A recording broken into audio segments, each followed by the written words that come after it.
উসকো মুকুল নে মার দিয়া, এরকম একটা মেসেজ আসে 16 বছরের কাবিয়া এই ভয়েস মেসেজটা তার বোনকে পাঠায়। তার বোন হচ্ছে পিরিয়াতে থাকতো, বাট মুস্কান এই ভয়েসটা পাঠিয়েছিল তাকে যে উসকো মুকুল মার দিয়া, মুকুল নে মার দিয়া। তো এরকম একটা ভয়েস সে পাঠায়। তো মূলত এই ভয়েসটা পাঠিয়েছিল অনেকক্ষণ আগে। তো পুরো ভিডিওটা শুনলে তোমরা জানতে পারবা, বা পুরো ভিডিওটা দেখলে জানতে পারবা যে কিভাবে তার পুরো ফ্যামিলিটাকে মেরে দিয়েছে সে এই কাবিয়া, মাত্র 16 বছরের বয়স। তো মুস্কান হচ্ছে কাবিয়ার চাচাতো বোন। তো চাচাতো বোনকে মুস্কানকে এই ঘটনাটা পাঠায়, মানে এই ভয়েস মেসেজটা পাঠায়, ঠিক আছে। তো মুস্কান মূলত এটা দেখেনি, 4-5 ঘন্টা পর শোনে।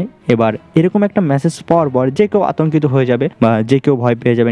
নিজের কাকার এরকম একটা মেসেজ শুনলে যে কেউ ভয় পেয়ে যাবে, এটা স্বাভাবিক। তো মুস্কানের সাথেও সেম জিনিসটাই ঘটেছিল। তখন মুস্কান দৌড়ে এসে সেই ভয়েসটা তার বাবাকে শোনায়, আর নিজের ভাইয়ের মৃত্যুর কথা, ভাইয়ের ছেলের মৃত্যুর কথা, এসব শোনার পর যে কোনো মানুষের মাথায় বাঁশ ভেঙে পড়বে বা বাঁধ ভেঙে পড়বে। সেমনটাই তারও হয়েছিল, যেমনটা মুস্কানের বাবার হয়েছিল, ঠিক আছে। তো ভাইয়ের মৃত্যুর খবর শুনে তার মাথার একদম পুরো আকাশ ভেঙে পড়ে। কিন্তু পিপিরিয়া, মানে পিপিরিয়াতে হচ্ছে মুস্কানরা থাকতো, আর জবলপুরে হচ্ছে কাবিয়া থাকতো। তো পিপিরিয়া থেকে জবলপুরের মধ্যে দূরত্ব ছিল 220 কিলোমিটার, যেখানে যেতে প্রায় 3 থেকে 4 ঘন্টা সময় লাগতো সেখানে পৌঁছাতে। মুস্কানের বাবা জবলপুরের যে আত্মীয়গুলো ছিল তাদেরকে ফোন করে খবর দেয়, কিন্তু 3টার সময় রেলওয়ে মিলেনিয়াম কলোনির কাছে কাবিয়ার বাড়িতে পুলিশ পৌঁছায়। মানে পুরো 3টার সময় কাবিয়ার বাড়িতে পুলিশ পৌঁছায়, যেখানে পুলিশ ওখানকার দৃশ্য দেখার মতো ছিল না, কারণ কাবিয়ার বাবার বডি পলিথিনে জড়ানো ছিল, একদম পলিথিনে একদম পেঁচিয়ে একদম জড়ানো ছিল। সেই রান্নাঘরে রাখা ছিল, মানে ওদের যে রান্নাঘর ছিল সেই রান্নাঘরে রাখা ছিল। এবার পুলিশ কাবিয়াদের ঘর তন্ন তন্ন করে খোঁজে, বাট কাবিয়ার ভাইকে কোথাও দেখতে পাওয়া যায় না। তখনই পুলিশ অফিসারের চোখ ফ্রিজের একটা হ্যান্ডেলের দিকে পড়ে, মানে ফ্রিজের যে হ্যান্ডেল হয় হ্যান্ডেলের দিকে পড়ে, সেখানে পুরো রক্ত লাগানো ছিল। সেই রক্ত দেখে পুলিশ বুঝতে পারে যে ফ্রিজের মধ্যে আছে, আর পুলিশ ফ্রিজের দরজা খোলে। তখনই দেখে কাবিয়ার ভাইয়ের বডি, মানে তানিশের বডি, মানে কাবিয়ার ভাইয়ের নাম ছিল তানিশ। তো তানিশের বডি কম্বলে করে পুরো জড়ানো আছে, মানে পুরো কম্বলে করে জড়িয়ে একদম ঢুকিয়ে রেখেছে ফ্রিজের মধ্যে, ঠিক আছে। তো এর আগেও আমরা অনেক কেস দেখেছি যেখানে মার্ডার করার পর বডি ফ্রিজের মধ্যে ঢুকিয়ে রাখে দিয়ে, বাট সে এই কেসটা একটু অন্যরকম। বডি দেখে বোঝা যাচ্ছিল না যে মার্ডার করেছে, আর তার খুন, মানে তার এত আক্রমণাত্মক খুন যে মানে দেখে বোঝা যাচ্ছিল যে পুরো জেদ ছিল, বা এর উপর প্রচুর রাগ ছিল, মানে একদম পুরো জানোয়ারের মতো বিহেভিয়ার করেছে, ঠিক আছে। যে একটা 8 বছরের বাচ্চাকেও ছাড় দেয়নি, ঘরের মধ্যে মেরে একদম ঢুকিয়ে রেখেছে ফ্রিজের মধ্যে, ঠিক আছে। তো বাবার লাশ দেখে পুরো বাড়ি তো হাহাকার লেগে গেছে। এদের মা মারা যাওয়ায় 1 বছর কমপ্লিট হয়নি, তার মধ্যে এত বড় একটা ঘটনা ঘটে গেছে যে কাবিয়া তার ভাই ও বাবাকে মেরে ফেলেছে। এই সব কিছুর পিছনে সবচেয়ে বড় কথা হলো যে এই খবরটা দিয়েছে সেই কাবিয়াই, মানে এই কাবিয়াই মুস্কানকে খবরটা দিয়েছে। খবরটা ছিল এরকম, জলদি জলদি আ যাও, মানে জলদি চলে আসো, পাপড়কে উসকো মার, মানে মুকুল নে মার দিয়া, মানে পাপড় মানে ওর পাপাকে মার দিয়া, ঠিক আছে, মানে পাপাকে মুকুল মেরে দিয়েছে। এই খবরটা দিয়েছে আবার কাবিয়াই এখানে দিয়েছে, ঠিক আছে। তো এখানে মুকুল বলে একটা নাম উল্লেখ করা হয়েছে, এই মুকুল হচ্ছে কাবিয়ার বয়ফ্রেন্ড। আর পুলিশ যখন জানতে চায় যে মুকুলই বা কে, পুলিশ যখন এই নামের ব্যাপারে জিজ্ঞাসাবাদ শুরু করে তখন জানতে পারে মুকুলই এই কলোনিতেই থাকতো। মুকুল হচ্ছে রাজকুমারের মেয়ের কিডন্যাপিং কেসে জেলে ছিল, আর এই কেসটা ঘটেছিল সেপ্টেম্বরে 2023। তখন কাবিয়ার বয়স ছিল 15 বছর ছিল। এবার মুকুল যদি জেলে থাকে তাহলে কাবিয়া ওর নামটা বা কেন নিল এটা ভাবতে হবে। পুলিশ আগে এটা ভাবছিল যে যদি মুকুল জেলে থাকে তাহলে কাবিয়া কেন মুকুলের নাম নিল, ওর নাম কেন নিল। তো এইটা ভয়েস শুরু করে যে, মানে এই ভয়েসটা বলার পর কাবিয়ার সঙ্গে সঙ্গে কিছু উল্টাই পাল্টাই না হয়ে যখন পুলিশ বাড়ির আশেপাশে থাকা পুরো সব সিসিটিভি চেক করে, একটা সিসিটিভিতে এমন কিছু দেখে যেটা হচ্ছে মুকুল ঠিক 12:30 সময় মুকুল ওই কলোনি থেকে স্কুটি নিয়ে বেরোতে দেখা যায়। মানে মুকুলকে ওই স্কুটির থেকে, মানে মুকুল ওই স্কুটি নিয়ে ওই কলোনি থেকে বেরিয়ে যায়, যেটা দেখে সবাই একদম পুরো হতবাক এই সিসিটিভি ফুটেজ দেখে। তার কিছুক্ষণ পরই কাবিয়াও বেরিয়ে যায় তার পিছনে। কোশ্চেন তুলে ধরা হয়েছিল যে মুকুল যদি জেলে থাকে তাহলে ওখানে কি করে আসলো, আর দ্বিতীয়ত কাবিয়াই বা মুকুলের পিছন পিছন কেন গেল, যেহেতু মুকুলের উপর কাবিয়ার কিডন্যাপিং এবং কেস ছিল।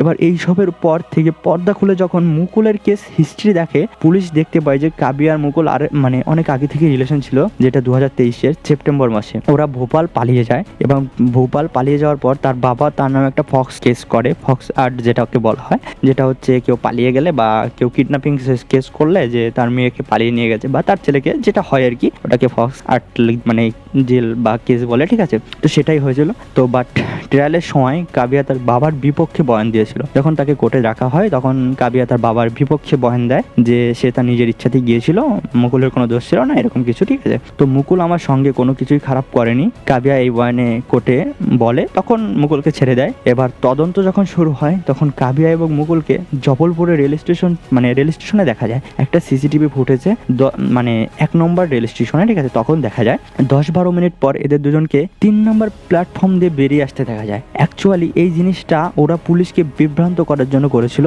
পুলিশ এটা হারে হারে বুঝতে পেরে গেছিল যে আমাদেরকে এটা বিভ্রান্ত করা। তো এদের বাস স্ট্যান্ডের সিসিটিভি ফুটেজে দেখা যায় পুলিশ তখন তদন্ত করে জানতে পারে কাটানি যাওয়ার বাসে 90 কিলোমিটার যাওয়ার পথে তারা 4-5 বার গাড়ি চেঞ্জ করে, মানে বাস চেঞ্জ করে, ঠিক আছে। তো এরপরেও তারা বারবার বাস চেঞ্জ করে, কখনো অটো চেঞ্জ করে, ঠিক আছে। এইভাবে তারা চেঞ্জ করে যাচ্ছিল। তো কখনোই পুলিশ ওদের সঠিক লোকেশনটা খুঁজে পাচ্ছিল না। এরপর এরা এতটাই মানে চালাক আর চঞ্চল যে এদের ফোনের ইন্টারনেট পর্যন্ত বন্ধ করে রেখেছিল। যদি ইন্টারনেটটা মানে চালু রাখতো তাহলে হয়তো তাদের ট্র্যাক করে নিত। এই কারণে তারা বারবার ওয়াইফাই নিয়ে চালাচ্ছিল, লোকের কাছ থেকে ওয়াইফাই নিয়ে ট্রানজাকশন করছিল, ঠিক আছে। এইভাবে চলছিল তারা। কোনোভাবে কোনো রকম ডিজিটাল ফুলপ্রিন্ট মানে কোনো রকম কোনো কিছু খুঁজে পাচ্ছিল না।